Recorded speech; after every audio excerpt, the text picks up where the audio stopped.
हरे कृष्णा।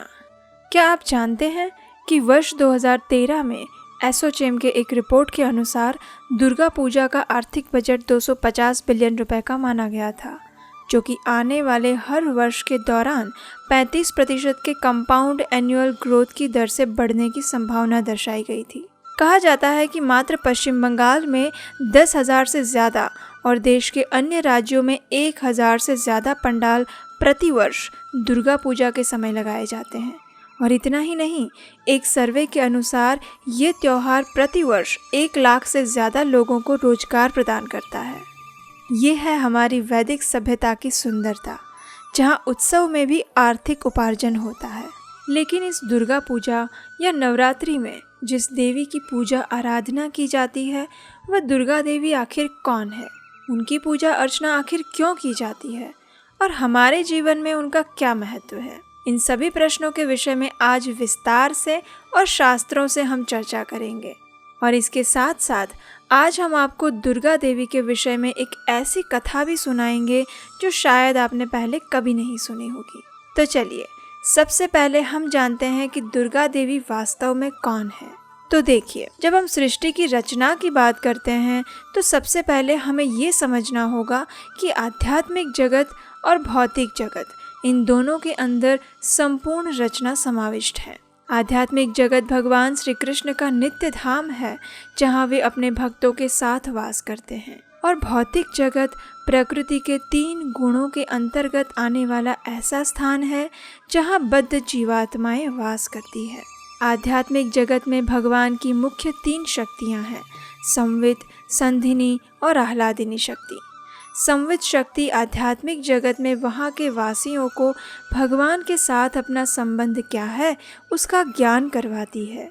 संधिनी शक्ति आध्यात्मिक जगत को वैविध्यपूर्ण बनाती है, जिससे कि भगवान अपनी दिव्य लीलाओं के द्वारा अपने भक्तों को आनंद प्रदान कर सकें।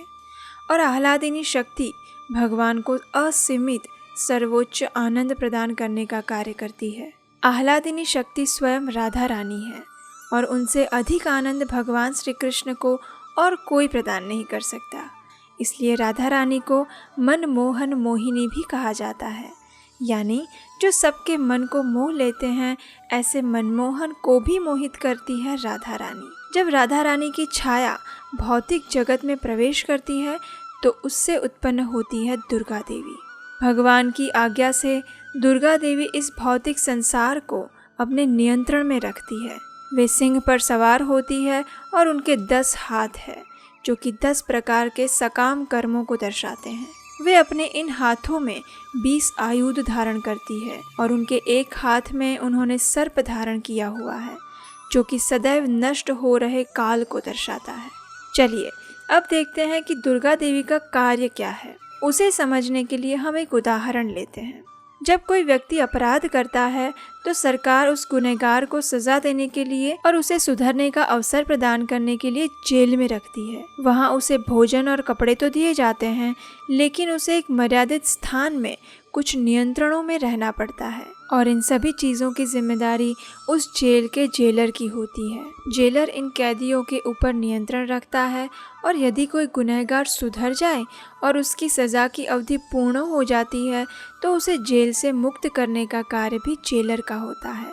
बस यही स्थिति हमारी भी है। वास्तव में इस भौतिक संसार को दुर्ग यानी किला कहा गया है। भगवान के साथ अपने वास्तविक संबंध को भुलाकर हम इस भौतिक संसार रूपी जेल में आ गिरे हैं, जहां हमें अपनी ज़रूरतों को पूर्ण करने के लिए प्राथमिक सुविधाएं तो मिल रही है, लेकिन सभी जीवात्माएं भौतिक प्रकृति के 3 गुण रूपी बेड़ियों में बंधी हुई है। और इस भौतिक जगत रूपी दुर्ग की अध्यक्षा या जेलर है दुर्गा देवी, जो कि अपने त्रिशूल के माध्यम से इन बद्ध जीवात्माओं को नियंत्रित करती है।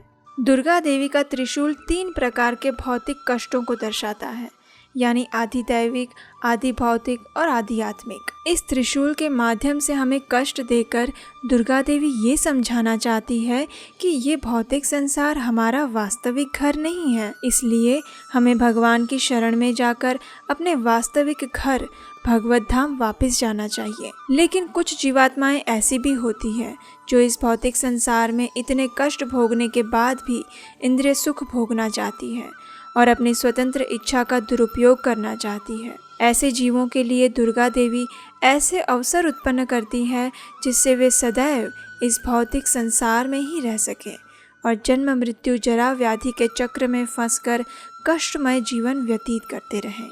कभी कभी कुछ लोग भौतिक वरदान प्राप्त करने के लिए दुर्गा देवी की आराधना करते हैं और उनकी आराधना से प्रसन्न होकर देवी उन्हें भौतिक सुख, समृद्धि, संपत्ति प्रदान करती है। लेकिन दुर्गा देवी की ऐसी कृपा को वास्तव में हमें कपट कृपा समझना चाहिए, क्योंकि इस प्रकार के क्षणिक सुख से हम अपने जीवन का वास्तविक आध्यात्मिक लक्ष्य भूल जाते हैं। इसलिए दुर्गा अष्टमी या नवरात्रि के समय पर दुर्गा देवी की आराधना करते हुए हमें उनसे ये प्रार्थना करनी चाहिए कि वे हमें भगवान श्री कृष्ण की शुद्ध भक्ति और सेवा प्रदान करें, जिससे कि हम इस भौतिक संसार से मुक्त हो सके और अपने वास्तविक घर वापस जा सके।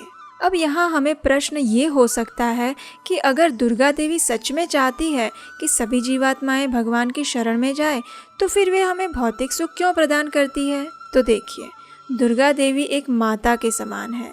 जिस प्रकार एक माता जब उसका बच्चा कोई गलती करता है तो उस पर क्रोध करती है, उसे डांटती है ताकि वो बच्चा सुधर जाए और दोबारा ऐसी गलती ना करे, लेकिन उसके साथ साथ माता उस बच्चे के ऊपर नज़र भी रखती है और कई बार उसकी परीक्षा भी लेती है। उसी प्रकार दुर्गा देवी हम जीवात्माओं को भौतिक सुख की लालच देकर ये सुनिश्चित करना चाहती है कि क्या वास्तव में हम भगवान की शरण में जाना चाहते हैं या फिर अभी भी हमारे अंदर स्वतंत्र होकर भोग करने की इच्छा बची हुई है। जब तक हमारे अंदर काम, क्रोध, लोभ, मोह, मद और मत्सर रूपी अशुद्धियाँ पड़ी हुई है, तब तक हम इस भौतिक संसार से मुक्त नहीं हो सकते। और इन्हीं अशुद्धियों से हमें शुद्ध करने के लिए दुर्गा देवी हमें भौतिक कष्ट देती है और कई बार कुछ क्षणिक सुख प्रदान करके हमारी भक्ति की परीक्षा भी लेती है। और जब जीवात्मा इन सभी परीक्षा में उत्तीर्ण हो जाता है और स्वयं को शुद्ध कर लेता है, तब वह अपने घर भगवत धाम वापस जाने के लिए योग्य हो जाता है और उस वक्त सबसे अधिक प्रसन्नता दुर्गा देवी को ही होती है। ब्रह्म संहिता में ब्रह्मा जी स्वयं बताते हैं, सृष्टि स्थिति प्रलय साधन शक्ति रेखा छायैव यस्य भुवनानि बिभर्ति दुर्गा इच्छानुरूपमपि यस्य च चेष्टते सा गोविंदमादिपुरुषं तमहं भजामि। अर्थात भगवान की चित्त शक्ति की छाया रूपी शक्ति इस भौतिक संसार का सर्जन, पालन और संहार करती है। इसी माया शक्ति को दुर्गा देवी कहा जाता है। ये देवी जिनकी इच्छा अनुसार सारे कार्य करती हैं, ऐसे आदि पुरुष गोविंद को मैं प्रणाम करता हूँ। चलिए, इस बात की और अधिक पुष्टि करने के लिए हम आपको एक कथा सुनाते हैं। एक समय की बात है, दुर्गा देवी के एक बहुत बड़े भक्त थे। उनका नाम था चंडीदास। वे दुर्गा देवी की अनन्य भक्ति, पूजा और आराधना करते थे। उनके पास अपार समृद्धि और संपत्ति थी। वहीं दूसरी ओर उनके एक भाई थे जो कि वैष्णव थे और भगवान श्री कृष्ण की पूजा अर्चना करते थे, लेकिन उनकी आर्थिक स्थिति कमज़ोर थी। चंडीदास के पास एक बहुत ही सुंदर उद्यान था जिसमें अनेक प्रकार के सुगंधित पुष्प खिलते थे, जिन्हें वे प्रतिदिन दुर्गा देवी को अर्पण करते। उनके भाई जो कि वैष्णव थे और शालिग्राम की पूजा करते थे, वे प्रतिदिन ये देखते और उनके मन में भी इच्छा होती कि मैं भी अपने भगवान को ये सुगंधित पुष्प अर्पित करूं, लेकिन वे ऐसा नहीं कर सकते थे। अब एक दिन क्या हुआ कि चंडीदास के उद्यान में एक अत्यंत सुंदर और सुगंधित पुष्प खिला हुआ था। उनके भाई ने जब उसे देखा तो उस पुष्प को भगवान श्री हरि को अर्पण करने की इच्छा और तीव्र हो गई और उन्होंने मानसिक रूप से उस पुष्प को अपने शालिग्राम को अर्पित किया। कुछ समय बाद चंडीदास उद्यान में आते हैं और वही पुष्प वे दुर्गा देवी को अर्पित करते हैं। ये देखकर दुर्गा देवी उन पर अत्यंत प्रसन्न हो जाती है और उन्हें दर्शन देती है। दुर्गा देवी प्रकट होकर चंडीदास से कहती है, हे चंडीदास, आज मैं तुम पर अत्यंत प्रसन्न हूँ, मांगो, तुम्हें क्या वरदान चाहिए। ये देखकर चंडीदास को आश्चर्य होता है और वे कहते हैं, हे माता, मैं प्रतिदिन आपकी पूजा अर्चना करता हूँ, फिर आज ऐसी क्या विशेष बात हो गई जिससे आप मुझ पर इतनी प्रसन्न हुई। इस बात को सुनकर दुर्गा देवी ने कहा, आज तुमने मुझे वो पुष्प अर्पित किया है जो पहले मेरे प्रभु श्री हरि को अर्पित किया गया था।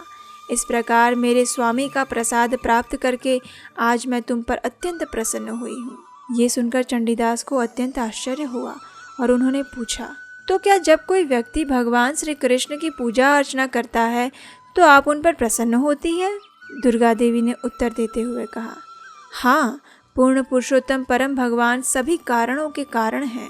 जब भी कोई व्यक्ति परम भगवान श्री कृष्ण की भक्ति करता है तो मैं उन पर अत्यंत प्रसन्न होती हूँ। इसलिए यदि तुम मुझे प्रसन्न करना चाहते हो तो मेरे आराध्य देव भगवान श्री कृष्ण की आराधना करो। दुर्गा देवी की बात सुनकर चंडीदास को परम सत्य का ज्ञान प्राप्त हो गया और उसके बाद से वे भगवान श्री कृष्ण के महान भक्त बने। उन्होंने भगवान श्री कृष्ण और श्रीमती राधा रानी की स्तुति में अनेक प्रार्थनाएं और कविताओं की रचना भी की है। चैतन्य महाप्रभु को चंडीदास की प्रार्थनाएं सुनना अत्यधिक पसंद था। तो चलिए इस दुर्गा अष्टमी या नवरात्रि के उत्सव को केवल अच्छा भोजन और आनंद प्रमोद का साधन ना बनाकर दुर्गा देवी से प्रार्थना करें कि वे हमें इस भौतिक संसार रूपी दुर्ग से मुक्त करें और परम भगवान श्री कृष्ण के चरण कमलों में शुद्ध प्रेमा भक्ति प्रदान करें। हरे कृष्णा।